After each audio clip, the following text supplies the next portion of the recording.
If you're a parent out there who wants a better relationship with your children, then you need to start practicing conscious parenting.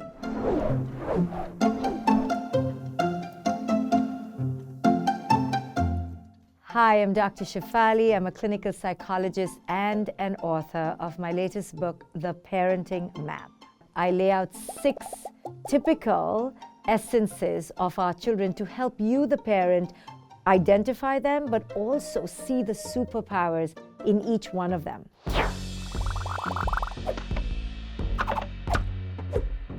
The anxious exploder. It's a child who is typically fussy or irritable or very sensitive, who seems to react all over the place. These children feel a lot, and that is often a strength. So we need to just help them regulate their feelings and manage their big emotions. So what is asked for the parent of this kind of child is that they stay calm and grounded. If you have a highly sensitive, exploding child and you begin to explode and overreact, then you are just going to create a tsunami of conflict and chaos. So teaching these kinds of children how to pause, how to take deep breaths, how to maybe hold their hand on their chest while they're heaving will allow these children to feel more grounded. The hyperactive explorer. These kinds of children are those that find it hard to sit still. They're always on the move, they're on the go. It's like they have their finger in every project and in every pie. And these children seem very resistant to fitting in to any kind of conventional mold or any kind of box. Our tendency when we have these kinds of children around us is to label them as bad, bad, bad. But that will dishonor their passionate spirit. Their super strength is that they're super curious, super passionate, super engaged with all of life. So it's really important for parents to let these children know that their spirit is intact, that it is worthy of celebration, because these kinds of children are often so shamed and shunned by conventional society that they need to be told that they are good enough as they are. The overdoer, overpleaser kind of kid. Now, this is the kid every parent wants because they are soft like butter. You can mold them, you can adapt them into any shape you want. But here's the risk in having this kind of kid. It is very easy for the parent to run their ego over these kinds of children and abduct them for their own fantasies. So it's really important for parents of these kinds of children to teach these children that it's okay for them to have boundaries. These children are always eager to please everyone around them, so we need to teach these children that it's okay to say no, to have boundaries against authority, and to have their own voice.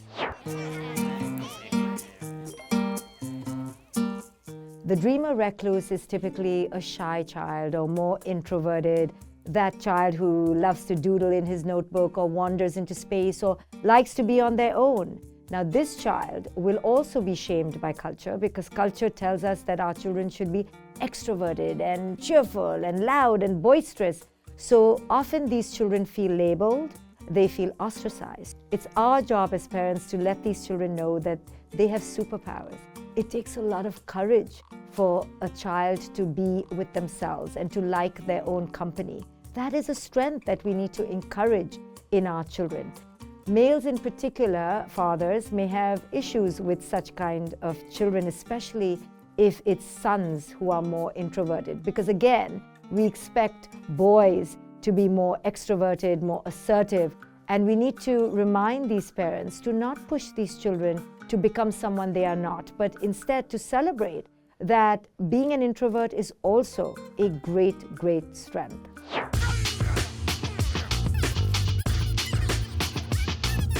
The rebel nonconformist.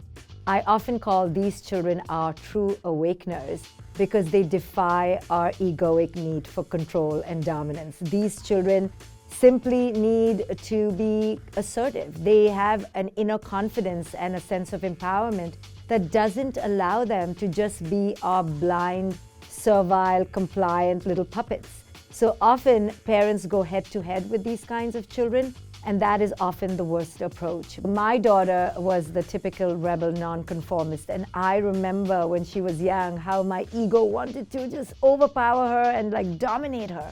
And it took me a while through doing conscious parenting to realize that she was actually already doing the right thing for herself. She was going to be a leader in her life, but she was doing it at home, which was making it hard for me to be a leader.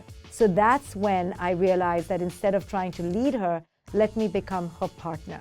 We need to allow these children to have that voice, have that inner authority, and to pave their own way.